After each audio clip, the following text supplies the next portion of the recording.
बिस्मिल्लाहिर्रहमानिर्रहीम, अस्सलाम वालेकुम।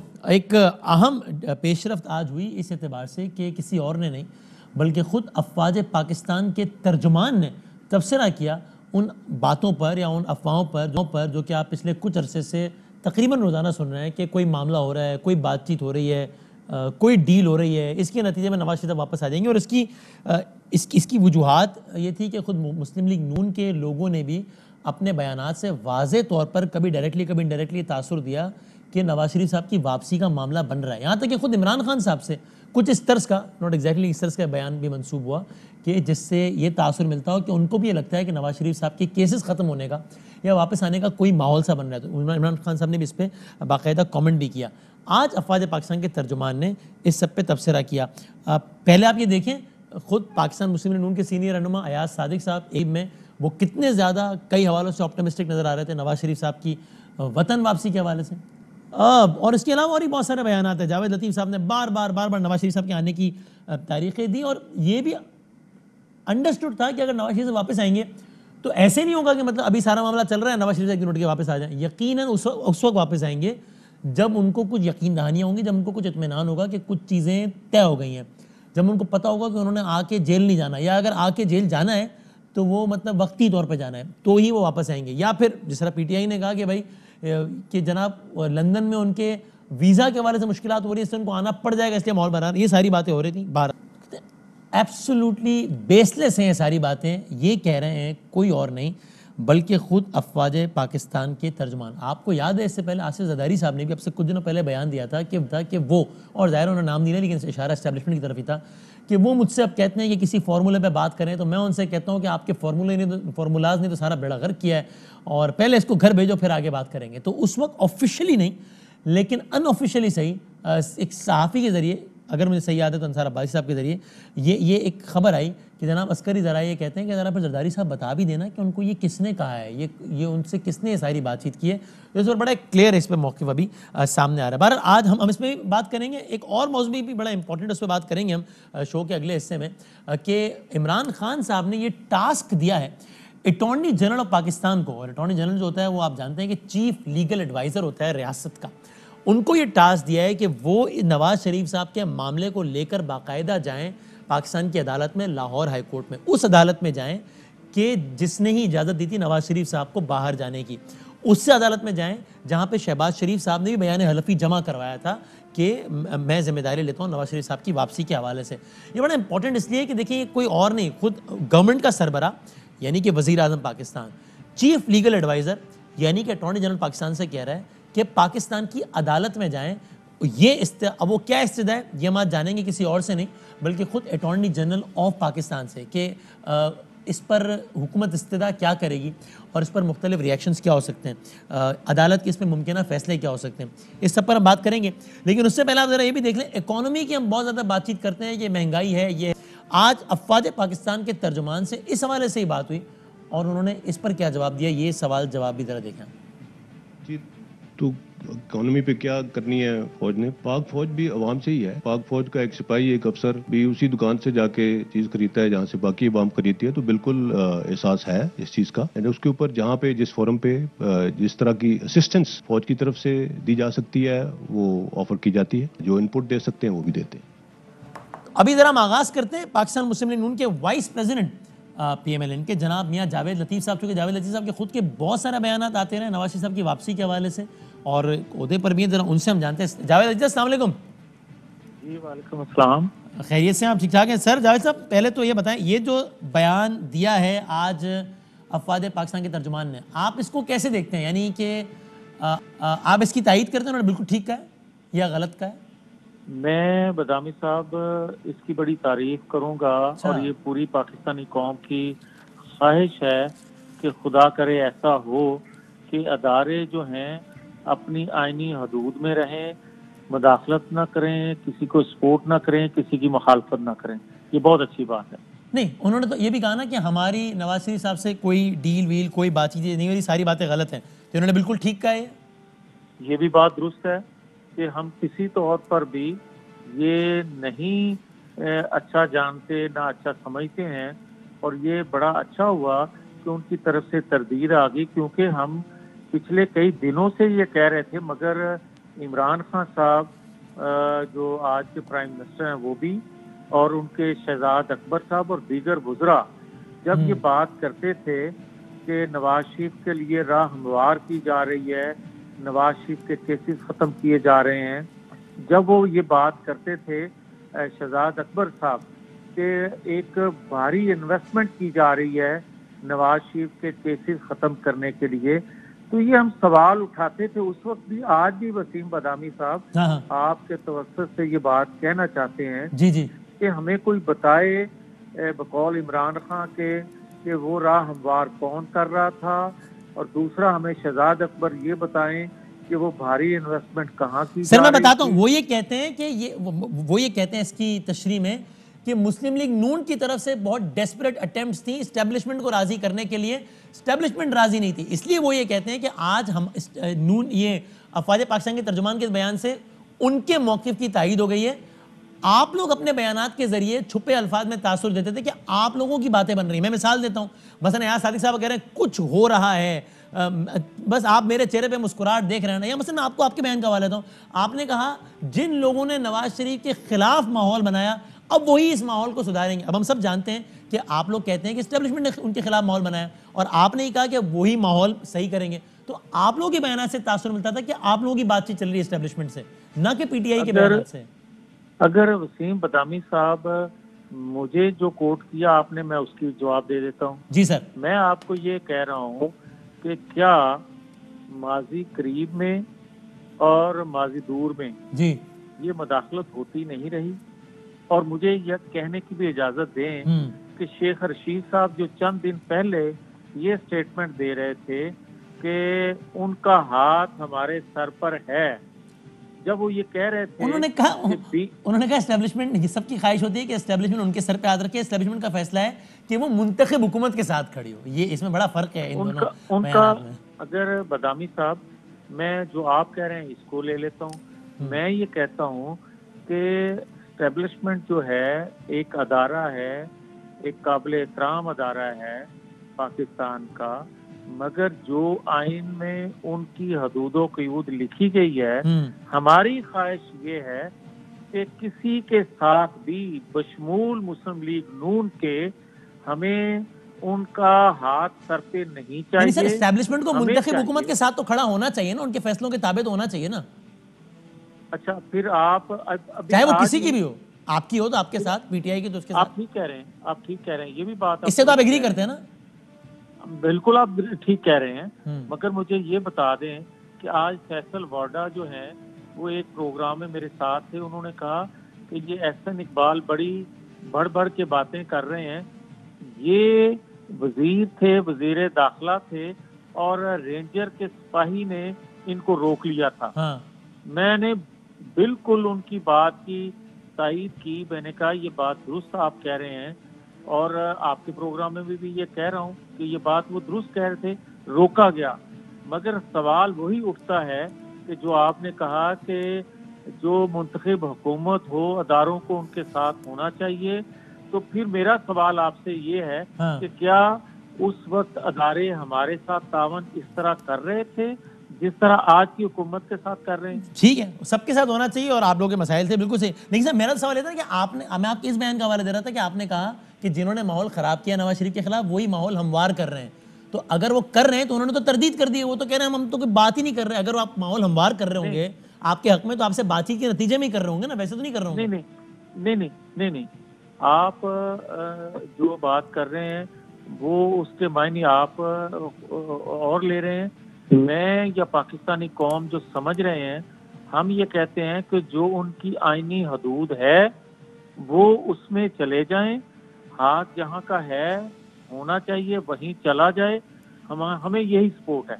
अच्छा, एक आखिरी बात पर ये बता दें जावेद साहब, आज के बयान की तनाजुर में मैं फिर आपसे पूछ रहा हूँ, आपने बार बार तारीखें दी हैं या अंदाजे दिए, बल्कि इधर दिखा दें, जावेद लतीफ़ साहब ने मुख्तलिफ औकात में बताया है कि नवाज शरीफ साहब कब वापस आ रहे हैं, आप इस ज़मीन में स्टेटमेंट दे दीजिएगा, फिर हम एहसन इकबाल साहब की तरफ ही चले जाएंगे जो कि सेक्रेटरी जनरल है PML नून के, उनसे आप इस पर पहले आप ज़रा दिखा दीजिए जावेद लतीफ़ साहब। नवाज शरीफ फिर आ रहा है, और नवाज शरीफ इसी साल आ रहा है। नवाज शरीफ नवंबर दिसंबर में पाकिस्तान आ रहे हैं, नवाज शरीफ वापस आ रहे हैं, नवाज शरीफ वापस आ रहे हैं, 36 दिनों में, जो 2021 खत्म हो हो जाए। सकता है 35 दिनों में आ जाए। आपको नई डेट दे रहे हैं ये नवाज शरीफ साहब के आने की? नवाज शरीफ आपको हफ्तों में पाकिस्तान नजर आएंगे। हाँ जी, अब आप बताने कब आ रहे हैं?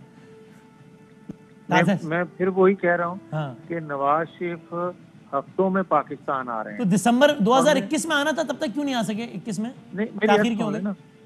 मेरी बात सुन लें। अगर हमारी किसी से डील होती तो यकीनन डील का कोई टाइम फ्रेम होता। तो फिर आज जो बात हुई है, जो डीजी साहब ने बात की कि तरदीद की, फिर हमारे मौक़िफ़ की भी तायद होगी कि हम किसी डील के बगैर पाकिस्तानी कौम की लिए, इस रियासत के लिए जो फंसी हुई है, जिस जगह 4 सालों में फंसा दिया गया है, उसके लिए नवाज शरीफ इन्हीं 4-6 हफ्तों में आपको पाकिस्तान नजर आएंगे। 4-6 हफ्तों में नवाज शरीफ पाकिस्तान नजर आएंगे। ठीक है, बहुत शुक्रिया जावेद अतीस साहब, थैंक यू वेरी मच। बहुत हमने एहसन इकबाल साहब से गुजारिश की थी कि हमारे प्रोग्राम में ज़रा ताख़ीर से रब्ता हो पाया है। अभी हमारे साथ मौजूद है, तो मैं जो बकिया के जो सवाल हैं मैं एहसन इकबाल साहब से, जो कि सेक्रेटरी जनरल है PML नून के। बहुत शुक्रिया एहसन इकबाल साहब। पहले तो वही बता दें, जावेद लतीफ़ साहब ने इस पर अपनी राय दे दी है, लेकिन ज़ाहिर है आप सेक्रेटरी जनरल है, तो आपका बयान बहुत पार्टी पॉलिसी वाली अहमियत रखेगा या पार्टी की राय वाली अहमियत रखेगा। जावेद साहब का भी, लेकिन मैं आपके ओहदे के हवाले से आपसे पूछ रहा हूँ, PML नून आज के DG ISPR के बयान की हिमायत करती है? बिल्कुल ठीक कहा उन्होंने, कोई डील नहीं हो रही, कोई बातचीत नहीं हो रही। देखिए, मैं तो आज के कराची मीडिया को भी कहा है कि हम तो बहुत देर से बात वाजे कर कि हम किसी डील पे यकीन नहीं रखते और हम डील के जरिए इक़्तिदार में आना अपनी जद्दोजहद की नफी समझते हैं। और अगर DG ISPR ने भी इस बात की वजाहत की है कि किसी किस्म की डील नहीं है, तो मैं तो आज उनका शुक्रिया अदा किया कि अच्छा है कि आपने भी वाजे कर दिया। हम तो बहुत पहले से ये बात कह। सही है, तो आप भी इस बयान की मुकम्मल तौर पे हिमायत कर रहे हैं। अब ये अगर बेशक स्काइप पे मसला हो तो फ़ोन में देख लीजिएगा। तो इसका मतलब नवाज शरीफ साहब की वापसी आज के बयान के तनाजुर में भी और अदरवाइज में भी, अगर मैं आपसे वो सवाल पूछूं कि वो कब तक मुमकिन है, तो आप क्या जवाब देंगे इसका? देखिए वसीम, मेरे आप सारे बयानात देख लें, मैंने हमेशा यही कहा है, हमारी ऑफिशियल पोजीशन यही है कि वो लंदन सैर व तफरी के लिए नहीं गए, वो इलाज के लिए गए हैं। और हाई कोर्ट के फैसले में लिखा गया है कि अगर किसी वक्त हुकूमत को ये शुबा हो कि वो अपने इस रियायत का नाजायज़ फ़ायदा उठा रहे हैं, तो पाकिस्तानी हाई कमीशन के ज़रिए वो उनके मुआलजीन से रब्ता कायम करके इस बात की तस्दीक कर सकते हैं कि उन्हें वहाँ क़याम की ज़रूरत है या नहीं है। हुकूमत ने ऐसा आज तक एक दफ़ा नहीं किया कि तस्दीक की हो कि उनको वहाँ रहने की ज़रूरत है या नहीं है। तो लिहाजा जब भी उनके मुआलजीन उन्हें क्लियरेंस देंगे, उन्हें फिटनेस सर्टिफिकेट देंगे, वो अगला जहाज़ लेके पाकिस्तान आ जाएंगे।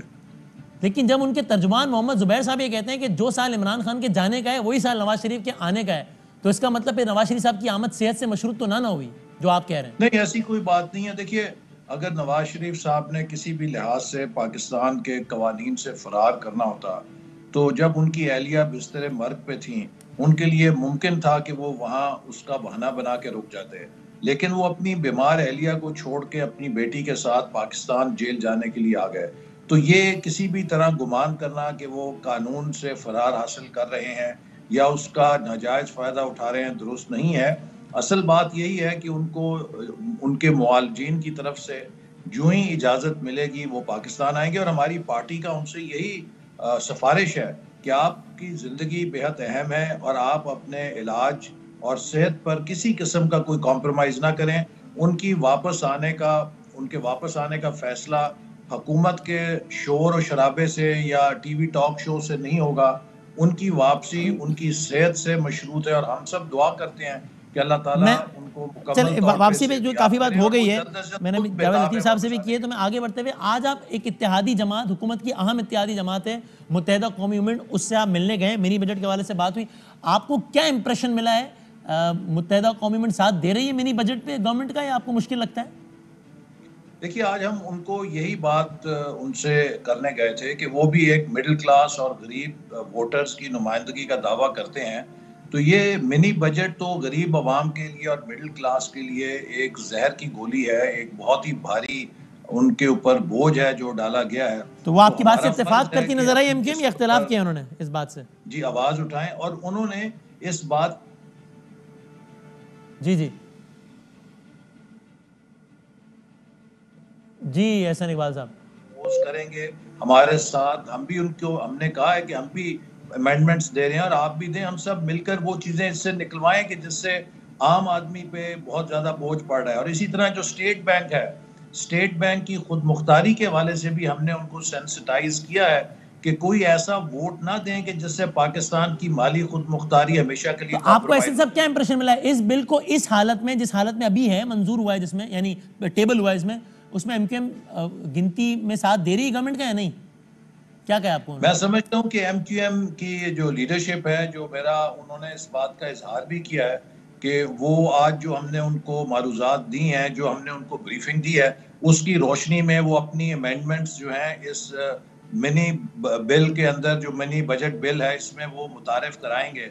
और हम उम्मीद करते हैं कि जो अमेंडमेंट्स वो देंगे उसके लिए वो वोट भी करेंगे और हम भी उनमें से जो अमेंडमेंट्स कॉमन होंगी उनके साथ उसके ऊपर अपना वोट देंगे। लेकिन फिलहाल यानी उन्होंने कोई क्लियर, आपकी बातों से मैं तासुर लूं तो ठीक है कि उन्होंने आपको कोई क्लियर जवाब नहीं दिया है कि भाई अमेंडमेंट्स के बगैर ये बिल इस हालत में उसके हक में वोट देंगे वो या नहीं देंगे, कोई हाँ या ना में जवाब नहीं दिया। वो बाकायदा फैसला कर सकते हैं। उन्होंने हमसे इस करेंगे। बात पर जरूर इत्तफाक किया है कि वो तमाम चीजें कि जो आम आदमी को बराह रास्त हिट करती हैं उनको वापस लेने के लिए वो हमसे इत्तफाक करते हैं कि हमें अपना किरदार अदा करना चाहिए।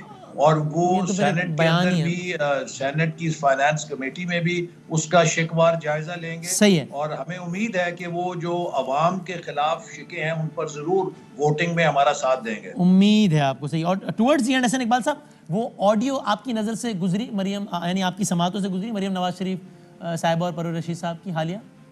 जी वसीम, वो मेरी नजर से भी गुजरी है और मेरे कानों से भी गुजरी है। जी जी, नजर से नहीं। मैं समझता हूँ कि उसमें कोई ऐसी चीज नहीं है कि जो हर रोज सियासी कारकुन थड़े पे बैठ के भी तबसरा करते हैं, टीवी टॉक शोज के ऊपर अपना अपना तज्जिया करते हैं। असल बात जो मेरे नजदीक काबिल एतराज है कि ये गुफ्तगू किसी फोरम में या किसी पब्लिक प्लेस पे नहीं की गई। ये दो लोगों की टेलीफोन की गुफ्तगू है और ये किसने टेप की है? इसका मतलब ये है कि यहाँ पर लोगों की गुफ्तगू को ये एजेंसी टेप करती है। और आप ये देखिए तो कि आपने इस तर्ज के तहफुजात का इजहार उस वक्त नहीं किया था जब इमरान खान साहब की और आरिफ अलवी साहब की ऑडियो लीक हो गई थी पीटी पर हमले के हवाले, तो आपने उसको कोट किया, तब आपने ये सवाल नहीं उठाया। साकिब निसार साहब की जब ऑडियो लीक हुई तो आपने सवाल नहीं उठाया। आज आप कह रहे हैं कि यार सवाल ये कि रिकॉर्ड किसने किया? ये टेप आती है तो एक मरियम साहबा की टेप मार्केट में आ जाती है। जब राना शमीम साहब का एफिडेविट आता है एक और ऑडियो टेप आ जाती है। तो सर या तो ऑडियो लीक हलाल है या हराम है ना, मैं सियासी मानों में कह रहा हूं। आती है तो एक टेप आ जाती है। लेकिन ये कौन सा तर्ज सियासत है कि ये हुकूमत अपने पॉलिटिकल मकासद के लिए ये ऑडियो टेप्स लीक कर। तो सर मैं वही कह रहा हूं ना, अगर ऑडियो का लीक होना बुरा है तो वो साकिब निसार की हो या मरियम नवाज की हो, गलत है ना। तो साकिब निसार साहब की ऑडियो लीक के तो आप हवाले देते हैं इमरान खान साहब। ये मालूम होना चाहिए कि वो किस जरिए से आई है और किसने की है। तो फिर आपने ये इतराज उस वक्त क्यों नहीं उठाया था जब इमरान खान साहब और आरिफ अलवी साहब की ऑडियो लीक हुई थी पीटी पर हमले? तब हमने उस वक्त भी कहा था। मैं तो ये अब भी कहता हूं कि जो दो प्राइवेट लोगों की गुफ्तगू है इसके ऊपर कोई कमीशन बनना चाहिए और इंक्वायरी होनी चाहिए कि कौन है कि जो दो लोगों की गुफ्तगू तो को आज के बाद अगर आपके किसी मुखालिफ की ऑडियो या वीडियो लीक हुई, मार्केट के अंदर रिलीज करता है, आज के बाद अगर आपके किसी मुखालिफ की ऑडियो वीडियो लीक हुई तो आप उस पर तबसरा करने के बजाय ये सवाल उठाएंगे कि यार ये लीक किसने किया बताओ, बाकी जो भी कहा छोड़ो, चुके जो कहा वो तो प्राइवेट था। जी देखिए, कोई भी प्राइवेट कम्युनिकेशन जो किसी की है उसको यूं लीक करना मुनासिब नहीं है। अगर वो किसी फोरम के ऊपर गुफ्तगू है, पब्लिक में गुफ्तगू है, उस पर हम बहस कर सकते हैं। साकिब निसार साहब की प्राइवेट ऑडियो लीक की बुनियाद पर आप उनके खिलाफ कार्रवाई का मुतालबा क्यों कर रहे थे? नहीं, वो तो इसलिए कि वो उनकी प्राइवेट नहीं है, वो तो लोगों की एक महफिल के अंदर गुफ्तगू है ना, वो टेलीफोन के ऊपर गुफ्तगू नहीं है। उन्होंने कोई कैमरे के सामने थोड़ी की है वो गुफ्तगू, वो भी किसी ने उनकी मंशा के बगैर ही रिकॉर्ड की ना। या चले इमरान खान साहब वाली गुफ्तगू, वो तो टेलीफोन की थी ना, तो आपने उसका तो आपने हवाला दिया कि देखिए पीटीवी पर अटैक किया इन्होंने, ये किया वो किया। नहीं, वो पीटीवी पे जो अटैक किया वो तो इमरान खान साहब ने ऐलान करके किया, तो उस पर किसी टेलीफोन की ऑडियो टेप की बुनियाद पे तो वो हमारा फैसला नहीं था। इमरान खान साहब ने कंटेनर से चढ़ाई का ऐलान किया था, उसके बाद सारी दुनिया ने देखा कि उन्होंने पीटीवी और पार्लियामेंट के ऊपर आखिरी बात बता दें, फिर मैं अटॉर्नी जनरल पाकिस्तान की तरफ जा रहा हूँ। किसी आखिरी बात वीडियो बता या दें, ऑडियो की बात ही नहीं थी। आपने कहा इसमें कोई ऐसी गैर मुनासिब बात नहीं है, किसी की राय से डिसएग्री करना बिल्कुल ठीक है, लेकिन ये कहना, I am sorry, I am repeating these words, कि जो जिनकी राय को आप समझते हैं आपके मुखालिफ है, आप उनके बारे में अगर कहें कि ये भौंकने वाले कुत्ते हैं, तो ये काबिल अफसोस अल्फाज नहीं है, बल्कि काबिल मजम्मत नहीं है, चाहे निजी नशिस्त में कहे जाए। देखिए ना, ये मुझे तो अभी ये नहीं पता कि वो उसका क्या कॉन्टेक्स्ट है, क्या ये कोई भी कॉन्टेक्स्ट हो, भौंकने वाले, मैं रिपीट नहीं करता कि उस, तो ये काबिल अफसोस नहीं है।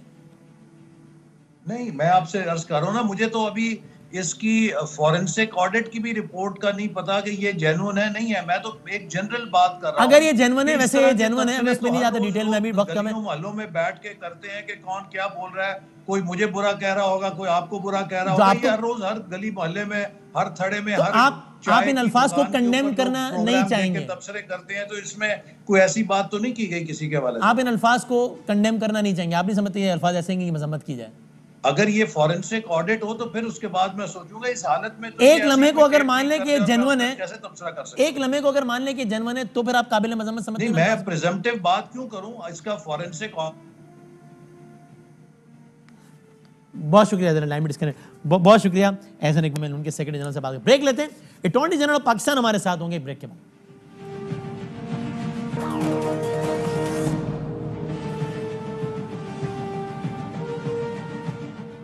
खुश आमदेद। बगैर किसी तमीद के अटॉर्नी जनरल ऑफ पाकिस्तान जनाब खालिद जावेद खान साहब की तरफ चलते हैं, जिनको प्राइम मिनिस्टर पाकिस्तान ने टास्क दिया है कि वो लाहौर हाईकोर्ट में जाएं नवाज शरीफ साहब की वतन वापसी के हवाले से। एग्जैक्टली क्या कहा है, ये पहले सवाल की सूरत में उन्हीं से करते हैं। सर बहुत शुक्रिया, पहले अगर आप ही हमें बता दें कि प्राइम मिनिस्टर पाकिस्तान ने एग्जैक्टली आपको क्या कहा है, और आप अदालत जब इस्तिदा लेकर जाएंगे तो क्या इस्तिदा होगी वो? देखिए, प्राइम मिनिस्टर के इंस्ट्रक्शंस ये हैं कि क्योंकि ये मियाँ साहब जो तशरीफ़ ले गए थे एक हाई कोर्ट के ऑर्डर पे 16 नवंबर 2019 को लाहौर हाई कोर्ट ने पास किया था ऑर्डर, और वो एक कंडीशनल ऑर्डर था। उसमें मियाँ नवाज शरीफ साहब ने और मियाँ शहबाज शरीफ साहब ने अंडरटेकिंग दी थी, दोनों ने इंडिपेंडेंट, और वो कंडीशनल अंडरटेकिंग्स थी उनकी सेहत के मुताबिक और ट्रेवल के। सही है। तो हमें ये एग्जामिन कर रहे हैं कि वो उनकी वायलेशन अगर हुई है तो फिर हम कोर्ट में प्रोसीडिंग्स इनिशिएट करेंगे for violation of those undertakings. तो यानी ये आप अगर का लफ्ज़ इस्तेमाल कर रहे हैं, तो अभी तक ये तय नहीं हुआ है कि अदालत जा रही है, कुछ चीज़ों का जायजा लेना है, उसके बाद गवर्नमेंट ने फैसला करना है कि अदालत जाना है, या तय हो गया कि अदालत तो जा रही है गवर्नमेंट, क्योंकि गवर्नमेंट कन्विंस है कि वो नॉन मेडिकल रीजंस की वजह से वहाँ रह रहे हैं? देखिए, गवर्नमेंट के पास मटेरियल जो है, जो मुझे बताया गया है कि और मैंने मुझसे शेयर किया गया है, वो कुछ मटेरियल ऐसा है, सराउंडिंग सर्कमस्टांसेस हैं, कुछ रिपोर्ट्स हैं, जिससे नज़र ये आता है कि जो बुनियादी तौर पे मियाँ साहब अब लंदन में हैं वो शायद मेडिकल ग्राउंड्स नहीं है, लेकिन क्योंकि बड़ा और स्पेसिफिक ऑर्डर था लाहौर हाई कोर्ट का, और गवर्नमेंट के पास उसमें तरीक़ाकार लिखा था मियाँ साहब की अंडरटेकिंग में कि अगर गवर्नमेंट को शुबा होगा कि वो हेल्थ के ग्राउंड्स पे नहीं रह रहे, तो गवर्नमेंट के पास ऑप्शन है थ्रू पाकिस्तान हाई कमीशन कि उनकी एक्सेस हो उनके फिजिशंस तक, ताकि वेरीफाई कर सकें। और काफ़ी स्टेटमेंट्स आए उनकी पार्टी के जो मेंबरान थे उनके, और रिसेंटली मियाँ साहब का ख़ुद भी स्टेटमेंट आया जो कि सबसे ज़्यादा अहमियत का हामिल है, जिसमें उन्होंने कहा कि वो पाकिस्तान वापसी के लिए तैयार हैं। और उस ऑर्डर के कॉन्टेक्स्ट में अगर देखें तो इसका मतलब यह है कि जिन ग्राउंड्स के लिए वो गए थे हेल्थ की, और जो रिस्ट्रिक्शन थी उनकी ट्रैवल करने की, वो शायद अब मौजूद नहीं है। और अब देखना यह है कि वो कब से मौजूद नहीं है, क्योंकि ये एक अंडरटेकिंग है। और अब अगर हम इस नतीजे पे पहुँचे कि हमारे पास सफिशेंट मटेरियल है और उनकी जो फिजिशंस हैं उनकी एक्सेस हमें मिल जाती है, डिटेल्ड मेडिकल रिपोर्ट्स, वो पीरियोडिक रिपोर्ट्स तो तकरीबन 8 लाहौर हाई कोर्ट में उन्होंने जमा करवाई हैं और आखिरी जो अगस्त में कराई थी। सही है। लेकिन डिटेल्ड मेडिकल रिपोर्ट्स उनकी एक्सेस मिल जाए और वेरिफिकेशन हो जाए तो फिर गवर्नमेंट अंडरटेकिंग की वायलेशन के लिए मूव कर सकती है। यानी अगर मैं ये कह रहा हूँ तो ठीक कह रहा हूँ कि अभी ये जो बयान हलफी है, उस बयान हलफी में ये लिखा है शहबाज शरीफ साहब वाले, मैं पूरा नहीं पढ़ता अभी, जिसका आखिरी हिस्सा है कि I also undertake that if at any stage the federal government has credible information that Nawaz Sharif is living abroad despite his fitness to travel, a representative from Pakistan's High Commission would have a right to meet with his physicians to verify or confirm about his health। ये undertaking हुकूमत पाकिस्तान को right देती है कि वो अगर मशकूक, अगर उनको शक हो नवाज शरीफ साहब के हवाले से, तो वो बजरिया हाई कमीशन उनके मुआलजीन से के जरिए रिपोर्ट्स ले सकती है। गवर्नमेंट पहली दफ़ा, इससे पहले गवर्नमेंट ने नहीं किया, अब पहली दफ़ा ये राइट एक्सरसाइज करने का इरादा करती है। फिर वो जो रिपोर्ट्स आएंगी, अगर उन रिपोर्ट्स ने भी कंफर्म किया कि हाँ वाकई उनकी सेहत इतनी है कि वो ट्रैवल कर सके, तो गवर्नमेंट लाहौर हाईकोर्ट जाएगी। ये मैंने ठीक समझ किया है जो आपने अब तक कहा उसको? जी बिल्कुल ऐसा ही है। और उसी पॉसिबिलिटीज को हम एग्जामिन कर रहे हैं। अच्छा, अब अगर तो आईनी बात मफरूजे वाली होगी कि पहले तो इसका मतलब ये हुआ कि चूंकि ये तो सारा जो प्रोसेस आपने बताया थोड़ा वक्त लेगा, तो यानी अभी अदालत जाने में कुछ वक्त है, अगर आप गए भी तो ये अगले कुछ दिनों में नहीं होने वाला है काम, ऐसा ही है? देखिए, अब हमारे पास हमें भी एक डायलेमा है, क्योंकि मियाँ साहब का स्टेटमेंट भी आया और आप उनकी जो पार्टी के कॉलीग्स हैं वो भी बार बार ये कह रहे हैं कि मियाँ साहब आ रहे हैं। अगर वॉलेंटरीली वो खुद ही आ रहे हैं तो फिर शायद कोर्ट जाने की जरूरत नहीं हो हमें। लेकिन ये क्योंकि अब कोई क्लैरिटी नहीं है और क्योंकि एक उनकी ऑब्लिगेशन है, वो अगर काफ़ी अरसे से, क्योंकि ये 16 नवंबर 2019 का ऑर्डर है और आज 2022 शुरू हो गया, तो अब गवर्नमेंट इसको बड़ा एक्सपेडिशियसली, जो इंस्ट्रक्शंस हैं गवर्नमेंट के, वो इसको एक्सपेडिशियसली देखेंगे और जो कोर्ट का ऑर्डर जो अभी आपने अंडरटेकिंग पढ़ी मियाँ साहिबान की, उसके मुताबिक फॉलो अप करेंगे। और ये काफ़ी तेज़ी से ही प्रोसेस हो सकता है, दिनों में हो सकता है ये वेरिफिकेशन का। अच्छा ठीक है, लेकिन वेरिफिकेशन के बाद ही जाएंगे, ठीक है। अगर आप अदालत जाएंगे तो फिर क्या इस्तिदा लेकर जाएंगे, किसके खिलाफ क्या इस्तिदा लेकर जाएंगे?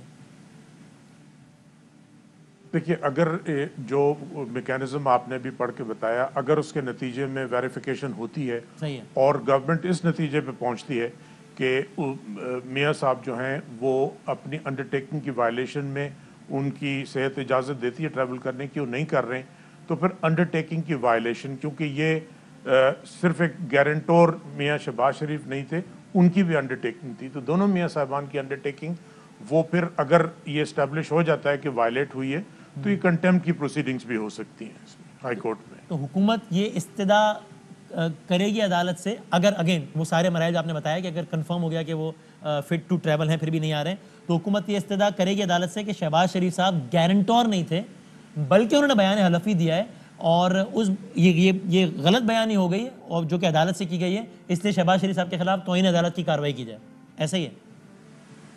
जी, मियाँ नवाज शरीफ साहब के खिलाफ भी, क्योंकि उन्होंने भी अंडरटेकिंग दी थी, और मैं दोबारा रिपीट करूं कि वो तमाम अगर चीज़ें इस्टेब्लिश हो जाती हैं तो उसके बाद अंडरटेकिंग की वायलेशंस जो है वो कंटेम्प्ट तौहीन अदालत के मुतरातिफ है, वो उसकी प्रोसीडिंग्स इनिशिएट हो सकती हैं। लेकिन अगर वो तमाम मटीरियल जमा हो जाए और हम इस नतीजे पे पहुंचें कि वायलेट किया गया है जानबूझ। और तौहीन अदालत की कार्रवाई के नतीजे में मैक्सिमम क्या एक्शन हो सकता है? देखिए, तौहीन अदालत की कार्रवाई में सज़ा भी हो सकती है, जो कि और ये मैं एक जनरल बात कर रहा हूँ इस पर्टिकुलर कॉन्टेक्स्ट में नहीं। Till the rising of court से लेके 6 माह तक आपने देखा था यूसुफ रजा गिलानी साहब वज़ीर आज़म थे और टिल द राइजिंग हुआ था और वो डिस्क्वालीफाई हो गए थे आर्टिकल 63(1)G के तहत 5 साल के लिए। तो सज़ा तो एक अलग चीज़ है, लेकिन सियासतदान के लिए मियाँ नवाज शरीफ साहब पे तो लाइफ लॉन्ग डिस्क्वालिफिकेशन ऑलरेडी है, लेकिन मियाँ शहबाज शरीफ साहब जो एक सिटिंग पार्लियामेंटेरियन है, तो उसका बड़ा सीरियस कॉन्सिक्वेंस होता है। आपने देखा था यूसुफ रजा गिलानी, क्योंकि अगर यूसुफ रजा गिलानी साहब सिर्फ till the rising of the court ही वो सजावा ठहराए गए थे कि उसके नतीजे में वो नाअहल हो गए for x number of time, अगर मैं सही रिकॉल कर रहा हूँ तो ये काम शहबाज शरीफ साहब के साथ भी हो सकता है। 5 साल के लिए आइन में ही लिखा हुआ है 63(1)G। हाँ, तो ये काम शहबाज शरीफ साहब के साथ भी हो सकता है। गवर्नमेंट की इस्तिदा होगी कि ऐसा किया जाए, लेकिन ये उस सूरत में, मैं फिर रिपीट कर दूं बदामी साहब के, ये उस सूरत में कि ये तमाम, क्योंकि कंटेम्प्ट प्रोसीडिंग्स भी बड़ी सीरियस प्रोसीडिंग्स होती हैं, उसमें कंटेम्प्ट स्टैब्लिश करने के एक रिक्वायरमेंट होते हैं और वो जुडिशल प्रोसीडिंग्स होती हैं। लेकिन ये पॉसिबिलिटीज़ आप डिस्कस कर रहे हैं, एक खास इस केस के लिए नहीं, किसी भी केस के लिए ये कॉन्सिक्वेंस हो सकता है। तो खालिद साहब टूट मुझे बताया कि क्योंकि जाहिर है एक आई अंडरस्टैंड कि वो सियासी बयान एक अलग होते हैं, आपका मनसब अलग है, तो जब हम सियासी बयान देखते हैं तो हमें लगता है कि तहरीक इंसाफ कन्विंस्ड है, उनको कोई शक ही नहीं है कि नवाज शरीफ साहब फिट टू ट्रैवल हैं और फिर भी नहीं आ रहे वो। लेकिन आपने इसी गुफ्तगू में 7 से 8 मरतबा तकरार की इस बात से कि अगर इस्टेब्लिश हो गया कि वो फिट टू ट्रैवल हैं और फिर भी नहीं आ रहे तो ये सब कुछ होगा। तो यानी सियासत के मामला और होते हैं, अदालत के मामला और होते हैं, तो आप अदालत में ये इस्टेब्लिश किस तरह करेंगे? क्योंकि इतनी अहम बात है कि आपने हर सवाल के जवाब से पहले कहा है कि पहले इस्टेब्लिश होगा तो ही ये हो पाएगा। तो एग्जैक्टली किस तरह एस्टैब्लिश करेंगे? अगर उन्होंने भी ये प्ली ले ली मियां साहबान की तरफ से, जो कि मेरा ख्याल है यही लेंगे अदालत में वो, कि जी हम नहीं कर सकते ट्रैवल, अभी फिट टू ट्रैवल नहीं, तो it will be very easy to establish in the court that he is fit to travel, और it is not going to be very easy. देखिए, इसमें जैसा आपने कहा कि क्योंकि कोर्ट प्रोसीडिंग्स हैं और ये बड़ी सॉलम प्रोसीडिंग्स होती हैं और इनको बड़ा सीरियसली लिया जाता है, क्योंकि इसके कॉन्सिक्वेंस भी होते हैं। पॉलिटिकल स्टेटमेंट्स का सियासी कॉन्सिक्वेंस होता है, लीगल कॉन्सिक्वेंस नहीं होता। सही है। और कोर्ट में कोई भी जुर्म साबित करना बमे तौहीन अदालत के, उसके रिक्वायरमेंट है। लेकिन इस केस में क्योंकि एक वेरीफाइबल प्रोसेस मौजूद है इंडिपेंडेंट मेडिकल ओपिनियन का, सही है, और अगर इंडिपेंडेंट इसके लिए हो सकता है, अगर एक इशू आए कि उनके फिजिशियंस का एक व्यू हो और गवर्नमेंट अगर जो फिजिशियन अपॉइंट कोई करती है या बोर्ड अपॉइंट करती है उसका दूसरा व्यू हो, तो एक इंडिपेंडेंट कमीशन कायम हो सकता है मेडिकल एक्सपर्ट्स का, और अगर वो इस्टेब्लिश कर दे तो फिर उसके कॉन्सिक्वेंस ये हो सकते हैं कि अदालत के सामने अंडरटेकिंग की वायलेशन क्या की गई, ये लेकिन undertaking- ये एक कम्बरसम प्रोसेस है ये। हाँ, ये जरा थोड़ा इसमें यानी ये टाइम कंज्यूमिंग भी और थोड़ा सा पेचीदा भी है। जी, यकीनन पेचीदा इन द सेंस के लीगल रिक्वायरमेंट, हम जिस कॉन्टेक्स्ट में बात कर रहे हैं, एक तो सिंपल उनके तशरीफ लाने की बात है कि वापस पाकिस्तान कब तशरीफ लाते हैं, लेकिन हम जो बात कर रहे हैं वो ये है कि न सिर्फ पाकिस्तान तशरीफ लाएं, और अगर नहीं लाते तो भी उसके कॉन्सिक्वेंस क्या होते हैं, और वो मेरी नज़र में बड़ा, क्योंकि ड्रकोनियन कॉन्सिक्वेंस हो सकते हैं अंडरटेकिंग किसी भी शहरी के लिए जो अंडरटेकिंग किसी अदालत में दे, उसके कॉन्सिक्वेंस ऐसे हैं तो वो बड़ा सीरियस इससे पहले कई मराइल उबूर करने होंगे, जो कि आपने बताया वाले को भी बड़ा सीरियसली सोचना चाहिए। आखिरी बात ये बताएं, क्या ये अंडरटेकिंग इस बात का तो इख्तियार देती है गवर्नमेंट को कि वो बजरिया हाई कमीशन नवाज शरीफ साहब के मुआलजीन की रिपोर्ट तलब कर ले, लेकिन क्या ये इख्तियार भी देती है गवर्नमेंट को कि वो उन मुआलजीन पर अदम एतमाद जाहिर करते हुए अपने मुआलजीन मुकर्रर करें, वो जाके एग्जामिन करें और फिर वो रिपोर्ट दें गवर्नमेंट को? ये इख्तियार भी है गवर्नमेंट के पास? देखिए, ये उसमें अंडरटेकिंग में नहीं लिखा, लेकिन ये एक अगर गवर्नमेंट ज़ाहिर है कि अगर जो भेजेंगे तो वो भी मेडिकल एक्सपर्ट ही होंगे जो कि वेरिफिकेशन के लिए जाएंगे, और अगर उनका प्रोफेशनल ओपिनियन, और ये डिपेंड करता है उस एक्सपर्ट के प्रोफेशनल ओपिनियन पे, क्योंकि जो एक्सपर्ट प्रोफेशनल ओपिनियन मेडिकल के देंगे उनकी अपनी प्रोफेशनल कॉन्डक्ट है, प्रोफेशनल एथिकल रिस्पॉन्सिबिलिटीज़ हैं, और उसके भी लीगल कॉन्सिक्वेंस होते हैं। तो अगर इतना सीरियस कोई फाइंडिंग आती है कि जो मियाँ साहब के जो मौलजीन हैं उन पे अगर शक का इजहार होता है, तो ये बड़ा सीरियस इशू होगा, और न सिर्फ पार्टियों के लिए बल्कि उन मौलजीन के लिए भी। लेकिन उसका एक वेरिफिकेशन का इंडिपेंडेंट तरीका है। अगर दो मेडिकल एक्सपर्ट्स बिल्कुल ऑपोजिट कंक्लूजन पे पहुंचते हैं तो फिर यकीनन कोई लार्जर बोर्ड कॉन्स्टिट्यूट हो सकता है, और ये बड़ा सीरियस इशू बन सकता है। बहुत शुक्रिया, थैंक यू वेरी मच, के लिए बहुत शुक्रिया सर। पाकिस्तान खालिद जावेद साहब बात करते हैं, हम ब्रेक के बाद कंक्लूड करते हैं गुफ्तगू।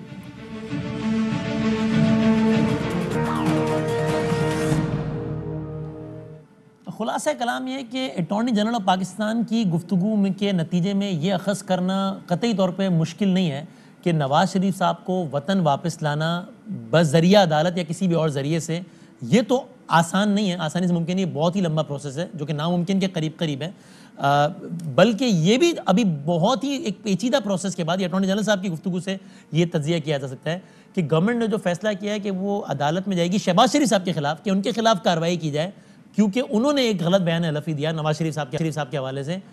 ये करना भी कोई बहुत आसान काम नहीं है, और ये मामले में ये भी होता अभी नज़र नहीं आता, क्योंकि सियासी बयानात कुछ और हैं, अदालती मामलात कुछ और होते हैं। ज़िंदगी इससे तो अगले प्रोग्राम में मिलेंगे इंशाल्लाह। अल्लाह हाफ़िज़। अहम तरीन खबरें अब एक क्लिक की दूरी पर, आपके पसंदीदा टॉक शोज हों या अहम मुल्की या गैर मुल्की शख्सियात की न्यूज कॉन्फ्रेंसेस, हर लम्हा बाखबर रहने के लिए सब्सक्राइब करें हमारा YouTube चैनल। मौसम की सूरत हाल हो या खेल के मैदान से खबरें, अपने मोबाइल फोन से मुल्की और बैनुल-अक़वामी अहम खबरों तक रसाई के लिए डाउनलोड कीजिए मोबाइल ऐप। बावसूख ज़राए से मुसद्दिका खबरों, तज्ज़ियों और तबसरों से मुस्तफ़ीद होने के लिए विजिट कीजिए पाकिस्तान की सबसे बड़ी न्यूज वेबसाइट www.arynews.tv। इन सब के अलावा पाकिस्तान का सबसे बड़ा फेसबुक पेज हो, सबसे बड़ा न्यूज इंस्टाग्राम अकाउंट या फिर ट्विटर, ARY न्यूज पहुंचा रहा है खबरें सबसे पहले आप तक। ताकि आप रहें हर लम्हा बाखबर।